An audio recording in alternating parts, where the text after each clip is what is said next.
It's real hard to drink with ice in a cup without slurping, isn't it?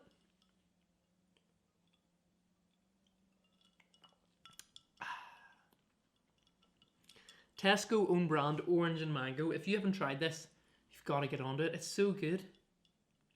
Put a little bit of ice in there as well. We've got an ice dispenser. The Lord provides. You guys, what is up? In this video, I want to talk to you about why your reasons for campaigning for social justice are probably more important than what you're actually doing. Ooh! Welcome back to All Things Theology. My name is Andrew. On this channel, I talk about theology, the Bible, living as a Christian. At the minute, we are talking about justice, what it looks like in the world, how we pursue it. This is another one of those videos. I've got a whole playlist of them. If you haven't seen them, go check them out. And if you're not a subscriber, then you should definitely do that. Okay, so I am normally a fairly optimistic person. I like to see the best in people and situations, sometimes to a fault. I'm aware of that. But that's part of who I am. Normally quite optimistic. At the minute though, kind of cynical. A lot of this cynicism comes from spending time on social media. I'm trying not to spend too much time on it because, I said in my last video, it's the best, but it's also the worst. You see, the fight against racism has gained a lot of traction, and that is a really, really good thing. People are outraged about the racism that is particularly going on in America. People are outraged about this. They want to see change.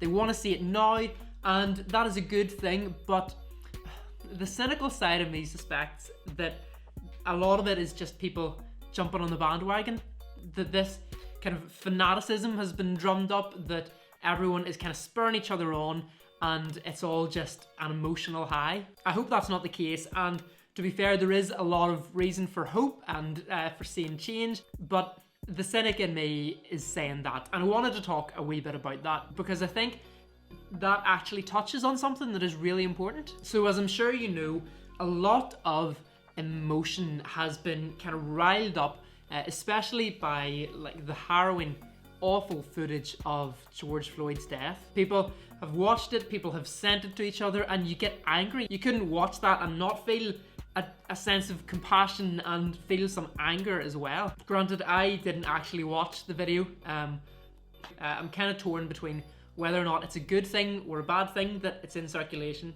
because obviously if the video wasn't about, if no one had taken that video, then this whole thing might not have kicked off. But at the same time, I don't really want to watch a guy die.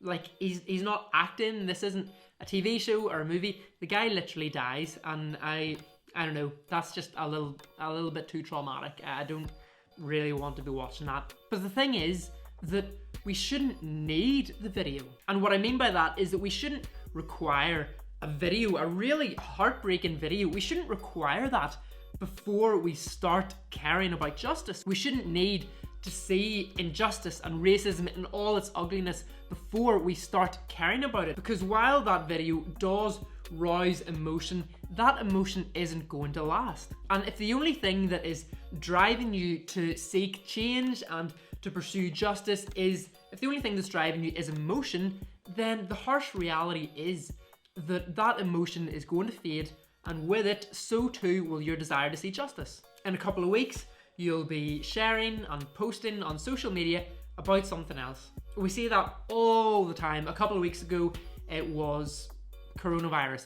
Everyone had to stay at home. And before that, it was maybe the environment or the wildfires in Australia. Now, obviously, these are big things that need to be talked about, but this kind of bandwagon jumping of going one thing to the next, that's what happens when the only thing that's driving you to action is emotion. And so what we need is a whole holistic concept of justice, what it is, why we need it, why we deserve it and have the right to it. And I actually think that the Bible gives us the best concept of justice that there is. Now, granted, I might be a little biased. I have something of a vested interest in Christianity, but I genuinely do think, like, this is God's truth, and I genuinely do think that this is the way he wants it to be. His concept of justice is the concept of justice, and it starts right at the beginning of the Bible. I made a video ages ago now about how the first 3 chapters of Genesis are the most important in the whole Bible. They set the groundwork for absolutely everything. This is one of those cases where the story, it starts with God. We see the eternal God create, and so we learn so much about who he is, his divine nature, all of the omnis. He's got them all. He's eternal, he's beautiful and perfect, he's fully good, and from that then, he creates humans in his image. Exactly what that means, I'm not really sure. It's really complicated, but that means that the value and the worth of a human is derived from God.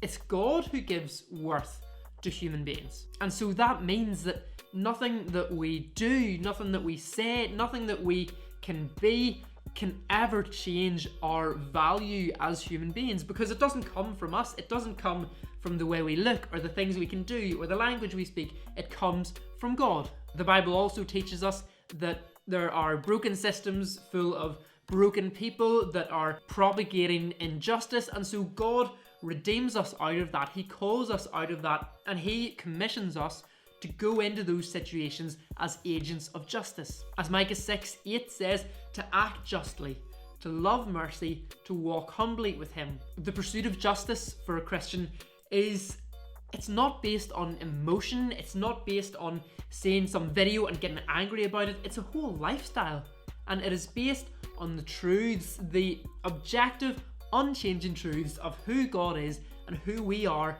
in relation to that. And so from that point, we work out, how do we do justice in our communities? How do we do justice globally?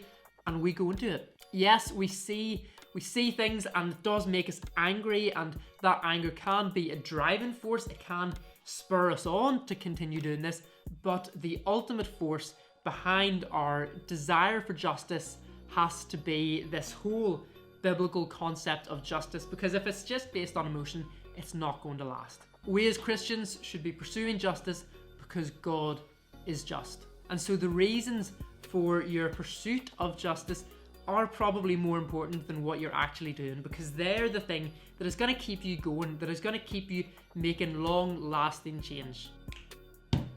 Guys, thank you for watching this video. I really do appreciate it. If you enjoyed it, if you thought that was helpful, then please do leave it with a like. Comment below as well if you found anything interesting. That would be great. If you haven't seen my other videos on justice, you can go check those out. There's a certain number of them. I can't remember how many there are, but go check them out anyway.